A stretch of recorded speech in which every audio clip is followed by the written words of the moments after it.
li nga xamante ne juñu nga ko ci gis-gisu président Macky Sall 10 ans bi ak notes yi nga ko jox xëy na du ñàkk ngën a yaatal ci pàcc boobu laataa dañu dem ci deuxième point bi Abou même impression nga am xam naa yow moom bokk nga ci ñu doon xeex pour Macky Fallou wala ci jamono jooju xeex ngir fexe alternance am tout sauf Wade après 10 ans da nga naan déception nga am wala am na yu ci baax yu ñu war a améliorer wala non c'est quoi xam nga mënuma ko wax comme par exemple président Macky Sall du ku ñu war a wax bien donte waaw góor mën nañ ko wax jéem na mu ngi góorgóorlu mais ñëwul fekk réew mu sonn dëgg la donc boo xoolee sax da nga wax tout sauf Wade c'était un président par défaut parce que ñi ko fal du woon seen candidat effectivement du woon seen candidat du woon seen candidat parce que après les assises nationales Benno Siggil Sénégal la ñëpp jàppoon ni ñoom ñoo yor espoir bi parce que commande citoyenne bi ñu yoroon mooy assise yi parce que def nañu 20 ans ñu saytu càmbar gouvernance su Sénégal te ñi ko doon càmbar bokkoon nañu ci ñi nga xam ni 40 ans yooyu bokkoon nañu ci ñi ko yàq ak ñi ko defar ñoom ñoo daje woon kenn ku ci nekk ne secteur gouvernance yëpp nañ ko saytu ba tënk ci benn charte boo xam ni kilifa gu mat boo xam ne ni fi mu jaar ci international ak international dénk ko assises yooyu mu nekk benn plateforme boo xam ni lu gën a consensuel noonu ci Sénégal musul am bu dajale doomi Sénégal yëpp ba tax résultat yi njëkk am ci 2009 moo indi Khalifa Sall nekk maire Madiayna Diouf nekk maire ba ña jàlloon sax ci projet boobu la ñu jàlle dynamique boobu moo continuer mais lan moo ko dindi mooy xëccoo alter ego Tanor ak Niass si la Macky Sall fajee mer jóge fële li ma doon wax mer ngemb ba mu meree ngemb ñëw nag yegsi ba mu yegsee fekk si groupe boobu parce que opposition Sénégal noonu lay doxee moo tax loolu la ñu war a jàngataat évaluer lan mooy coalition Sénégal sinon président boo munti am nii lay mujjee parce que bi mu yegsee rek ñëw na greffé wu ci seen biir parce que dynamique boobu moo doon taw mais échec bi mu ngi am ci entre PS ak AFP gis nga boo boolee li ñu am premier tour boo leen boole woon bu doon benn candidature la ñooy raw donc le président Macky Sall si la yegsi fekk fi M23 fekk fi président Abdoulaye Wade defar ay M23 ci moom la bàyyeekoo non xam nga non Benno Bokk tur bi M23 bi moom dafa ñëw parce que bi muy ñëw wóolu wuñ ko woon effectivement xam nga mooy wane ni bi muy yegsi wóolu wuñ ko woon moom ci ñu wóoluwul woon la bokk mooy le top de Wade mooy le top waaw moom lañ jàppoon parce que M23 bi mu ngi jaare ci Wade bi mu demee ba impunité ñëw mal gouvernance ñëw ñu dem ci autoritarisme dem ba benn instant corruption bi développé wu mais Wade infrastructure yi bi muy départ dañuy wax ma ne Macky Sall si bilan Wade la bokk oui parce que bi Idrissa Seck quitté moom moo ñëw tàmbali projet yi yëpp donc moom xamoon na ni Sénégal souffrirul d'infrastructure parce que Abdoulaye Wade yéegale woon na niveau bi effectivement côté énergie Karim Wade après les événements du 27 yéegale woon na énergie ba ñu commencé di racheter yenn ba ñu commencé di am yenn centrale yoo xam ni contrat yi donc bi ñu joxee Karim ministre ciel terre mais li yàqoon loolu mooy dévolution monarchique ak Wade projet de ticket bi boobu ku am bokk ci M23 rek am nga sens si lañ capitaliser le M23 mais lu rare la président Macky Sall am mooy après premier tour dañu daje Ngor Jaaraama appel à la nation Alioune Tine présidé ko ñu ne pour la première fois force vive yi dañuy am candidat pour continuer logique bi ba jëlee fi Abdoulaye Wade si nga déggee ay yanamar ak ñëpp ne ku dem bu laal bulletin Wade parce que considéré wuñ ko ci élection yi mu jàmmaarloo ñu am 17 morts moom bi mu yegsee premier tour bi mu jàllee deuxième tour gis nga discours bi mu waxoon bokk na ci discours bi nga xam ni moo adhéré loo ñëpp ba force vive yi ànd ak mooy bu ma ñëwee dañuy verrouiller constitution bi damay wàññi sama mandat de 5 delloowaat ko 5 ans ñu dem ci réforme yi appliqué yi nga xam ne ni moom la ñu réfléchir woon loolu tax force vive yëpp ñun ñii ñëpp àndoon ak moom tous les forces vives taxaw ne moo jiitu ñëpp moom la ñuy soutenir donc loolu moo indi le président Macky Sall mais bi mu yegsee centième lenn rek la woon mooy les réformes institutionnelles amuloon leneen début bi mu yegsee mu nax ñu nañu génnee na 700000 jox ko Amadou Mokhtar Mbow parce que diggante 700 millions diggante bi ñu jógee ci assises yi moom dane réserve ñii naan réserve ñii ne du réserve mu ne temps boobu foog mu demaat ñu xoolaat les projets des réformes bi ñu demee yónni ay nit ci mbedd bi ba def ci seeni dépense ba delloo ko weccet bi réforme yi yegsee nag foofu la ñu commencé gis Macky Sall premier discours bi mu waxoon 4 avril daal ne la patrie avant le parti diggante boobu nag si la le parti ñëw à la place de la patrie donc moom Macky Sall boo koy noté clientélisme politique ak politique politicienne ak entreprise politique ak lobby international yi ak homme d'affaires international yi ñooñu foofu gagné na fa. foofu am na fa satisfecit. ah oui waaw ñooñu liggéeyal. ñooñu dañoo gën a am doole ci nguur. ñooñu sentir nañu ni foofu positif na foofu. parce que ñooñu defal na leen wàllum politique dox na bu baax. parce que li fi am ci ay responsabilités parce que si la ne ku amatul ku gañeetul sa localité. ma dàq la. donc xoolatul compétence. xoolatul ku liggéey. mais résultat lay xool léegi kon parti lay xool. si la ne du ma démissionné bi sénéri ñëwee la ne damay tànn li ma neex. Amadou Mokhtar Mbow foofu la ñu ko njëkk a ne yow li nga sonal Sénégal yëpp. doy na isolé wul parce que c'est lii du bible du kii assise yi du bible si la ñu commencé tontu loolu. du bible du Coran. du bible du Coran daan nañu ñun dinañ ci xool li ñu xam jël. si la ñu commencé première parole. la sacralité de la parole damay wàññi sama mandat du ma ko wàññi. si la ñu deñ donc buy crise de confiance. beneen bi si topp mooy li mu wax projet de réforme yi yëpp mu yóbbu ko ci téere parce que Sénégal boobu soxlawul woon ay infrastructure parce que départoon nañu mënatuñ dellu ginnaaw. su Wade parce que Wade souffrirul woon infrastructure.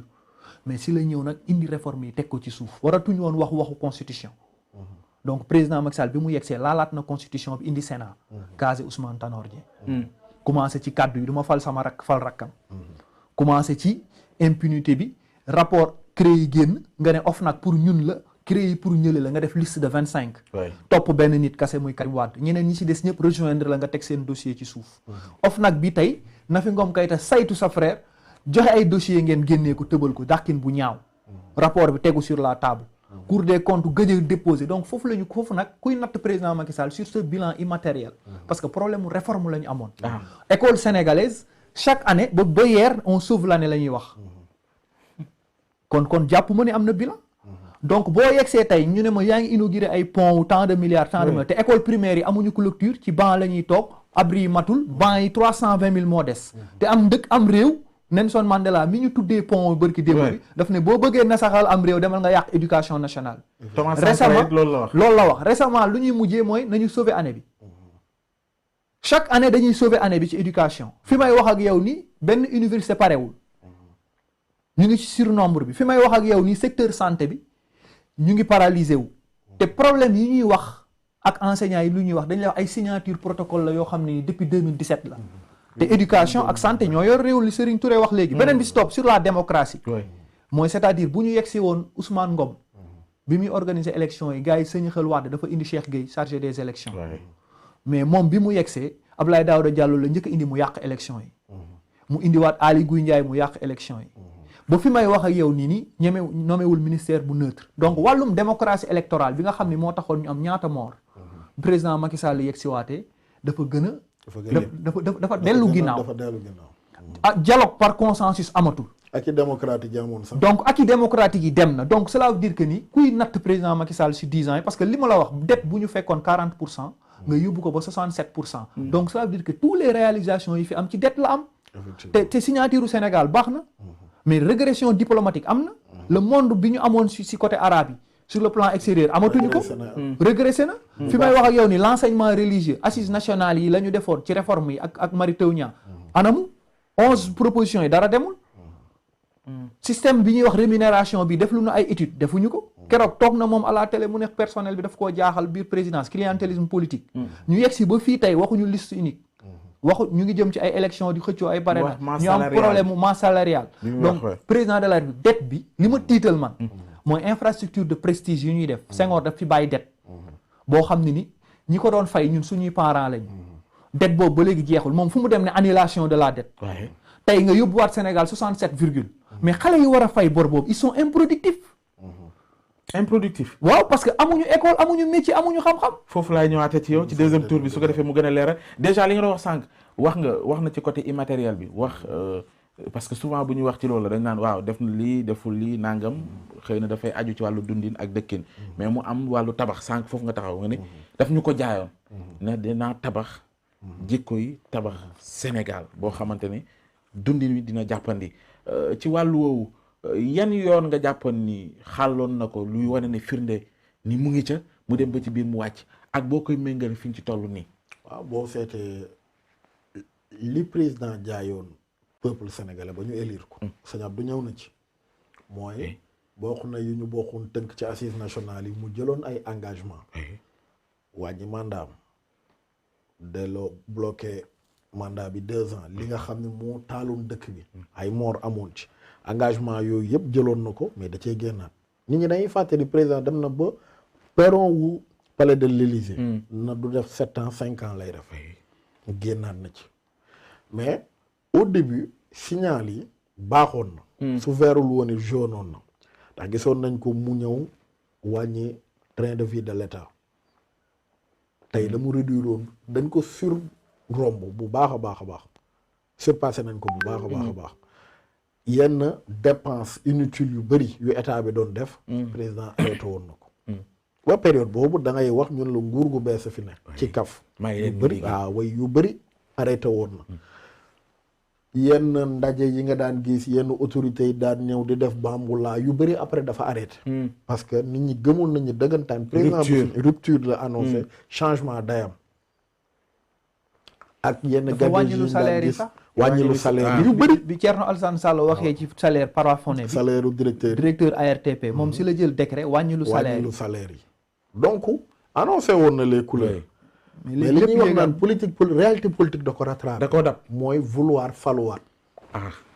dafa dem réalité wu ñaareelu mandat dab ko moo commencé génn technocrates yi dugal ay politiciens sant leen ñu uti base ba teg ay menaces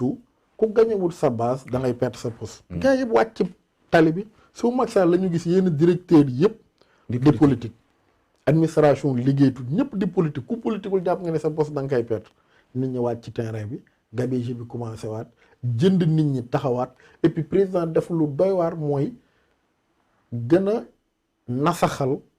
li sénégalais yi gën a sib muy wàllu transhumance te moom dafa soloon robu avocat di ko défendre taxaw fii Kaffrine défendre transhumance ñëpp fàq seen parti yi dem uti ko te transhumance demoon na ba toll foo xam ne sénégalais yi sip nañ ko ba dégg nga fi benn ancien premier ministre bu taxaw na bu naroon transhumé ñu fetal ko moom ko gënal parce que tellement jëf bi sénégalais yi dañ ko sip te teewul moom dem après mujj naa def waaw parce que président ba sol robe bi défendre leen nañ ko bëgg a transhumé ñëwul donc amoon na voie yi projet yi mu indi woon système bi mu bëggoon doxal mënoon na dem mais réalité wu ko bëgg deuxième mandat da ko dab mu def la ñi ko jiitu daan def te loolu sénégalais yi dañ ko xamaloon carrément ni ko ñun rupture la ñu bëgg ci lii lim diggoon yëpp mu génn ci jiital parti bi avant patrie bi jiital famille bi ba yaa ngi fi doon dégg dina si Faye Sall dugal nombre impressionnant ci ay mbokk ak goro loo xam ne amul sax su magistère Wade récupérer patron de presse yu bëri casé leen ci ay bërëb muté liberté d'expression bi kenn dootul wax sa xalaat ku wax ñu ne da nga ko contre donc da ngay gis ne acquis démocratique yu bëri yu Wade bawoon Macky bi mu ñëwee da ko delloo ginnaaw ci wàllu diplomatie Sénégal dafa lajj ci yu bëri parce que président dafa jël parti ci yu bëri yoo xam Sénégal da ci daan neutre conflit Iran ak pays arabes yi Sénégal dafa basculer ci pays arabes yi te Sénégal da ci daan neutre ba joué na ci médiation bataille donc loolu da koy indil problème diggante Arabie Saoudite ak yeneen pays golfe yi bu ñu fi amee problème ak Qatar gis nga Sénégal dafa aligné Sénégal da daan def benn posture non aligné sax waaye yónnee tamit ay soldats yamu ci yónnee tamit ay soldats ci yow conflit boo xam ni yow bi ngay yónnee ay soldats réew yu la ëpp doole ku mel ni Maroc mi ngi naan moom da ciy màndu parce que xam na impact bi contre réew mu mel ni Qatar mën a am gis nga ñaata poste la ut fii ci Union africaine bi teg fa ay nitam ñu lajj ko parce que dafa indi benn système boo xam ne ñu bëri dañ ko ñaawlu mooy yenn sommet international yi bu amaan président daan dem daan jël yenn kilifa diine yi nga xam ni yenn domaine yu bëri yàlla dimbali na leen ci boole leen ci mais avec Macky Sall comme li Serigne Mansour Sy Djamil doon wax bu yenn sommet yi amee ñëm fay yóbbu bu réew mi jaaroon yoon duñ leen dénk sax koñ